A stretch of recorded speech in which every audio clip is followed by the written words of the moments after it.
মাংস রান্না করছি। হ্যালো বন্ধুরা, আজকে করছি চিকেন কষা। তো আমাদের এখানে দেখো প্রচণ্ড গরম, আর হচ্ছে সূর্যের তাপ একদম মাথার ওপরে, বুঝতে পারছি মানে এতটাই গরম পড়েছে, কিছু বলার মতন আর ভাষা নেই। ঠিক আছে, মানে এত গরমে জীবন একদম জড়বার হয়ে যাচ্ছে, যেটা বলা যায় একবারে। তো এই গরমের মধ্যে তবু বাড়ির বউদের তো রান্না করেই যেতে হবে। Hello guys, welcome back to my YouTube channel. ঠিক আছে, আশা করি তোমরা সবাই ভালো আছো। তো দেখো বাইরে কি পরিমাণ রোদ, তোমাদেরকে আর কি করে নতুন করে বলবো। তাও তো যাই হোক, বাড়ির বউদের তো তাও সেই রান্না বান্না সব করেই যেতে হয়। তো এত গরমের মধ্যে আমার হয়ে গেছে মাথা গরম। আমি মানে এখন আর এই রান্না করতে করতে পাগল হয়েছে। তো এই আজকে রবিবার, তো এই রবিবারের মধ্যে আজকে করতে হবে হচ্ছে গিয়ে চিকেন কষা। ঠিক আছে, তো চিকেন কষা আমি বানাচ্ছি। ঠিক আছে, তো চিকেনে একটু রান্না টান্না করছি, আর মাথা এত গরম হয়ে গেছে যে আমি আর পারছি না। আমি এই এক বালতি জল এখন আমার নিজের মাথায় ঢেলে নেবো, মানে এতটা গরম আমি আর সহ্য করতে পারছি না।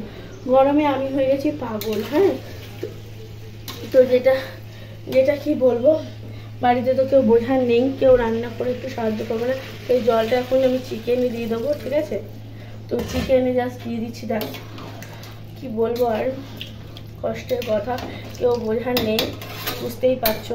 যাদের বাড়িতে কেউ না বোঝার থাকে তাদের বউদের কতটা কষ্ট। বাড়ির বরকে বলি যে একটু রান্না বান্না করে দাও, কিন্তু করে দেয় না, কিন্তু কিছু করার নেই। যাই হোক, নিজেদেরকে খেতে গেলে রান্না করতেই হবে, আর রান্না না করে উপায় নেই। আর আমাদের যেহেতু ছাদের ঘর, তো ভীষণ গরম, বাইরে দেখতেই পাচ্ছ সূর্যের তাপ কি প্রখর। ঠিক আছে, আর এইরকম অবস্থায় আমি এখনো করছি রান্না।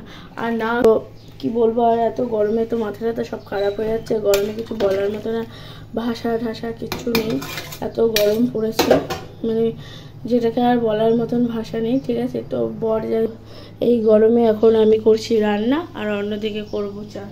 ঠিক আছে, মানে গরম আর নিতে পারছি না, এই গরমটাকে আমি আর নিতে পারছি, গরম আমি আর নিতে পারছি না। ঠিক আছে, তো আমি মাংস রান্না করছি, আর এখানে করে নিচ্ছি চাল, কারণ এত বাইরে গরম। ঠিক আছে, যে আমি পারছি না নিতে, কি বলবো। আর রান্নাঘরে দাঁড়িয়ে দাঁড়িয়ে চান করতে হচ্ছে, রান্না করতে হচ্ছে। যারা রান্না বান্নার সাথে যুক্ত আছে, যারা রান্না বান্না করো, তারাই জানে যে কী কষ্ট রান্না বান্না এই গরমে আগুনের পাশে দাঁড়িয়ে দাঁড়িয়ে। তো আমি তো আর পাচ্ছি না, আমার তো প্রেশার খারাপ হয়ে যাচ্ছে, প্রেশার লো, গরম হয়ে যাচ্ছে। তো আমি তো করে নেবো এখন চান। গরমে আর আমি পাচ্ছি না নিজেকে সামলাতে, এতটাই গরম। এদিকে করছি রান্না, আর এদিকে যাচ্ছি চান। এতটাই গরম পড়েছে আজকে, এতটাই গরম, 42 ডিগ্রি, বুঝতে পারছো গাইজ।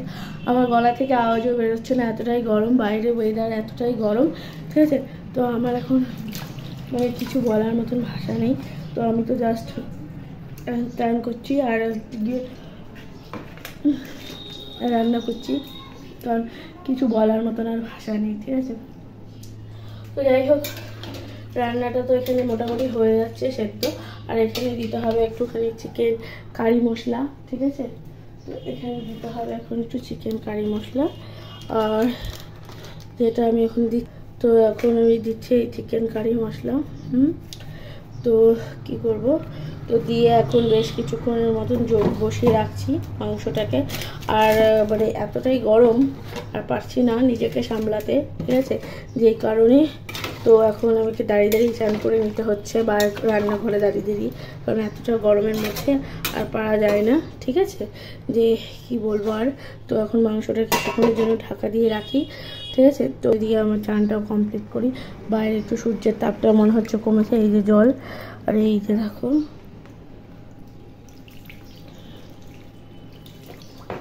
কি শান্তি।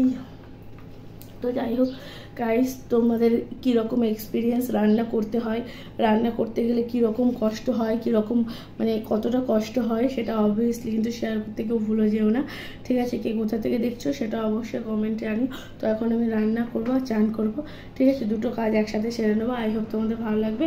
কে কোথা থেকে দেখছো কমেন্টে জানিয়ে, চ্যানেলে নতুন হলে অবশ্যই একটু সাবস্ক্রাইব করে দিয়ে, লাইক কমেন্ট শেয়ার করে অবশ্যই পাশে দেখো। গরমে কত কষ্ট রান্না করা, সবাই বন্ধুদের সাথে শেয়ার করলাম আজকে তোমাদের সাথে।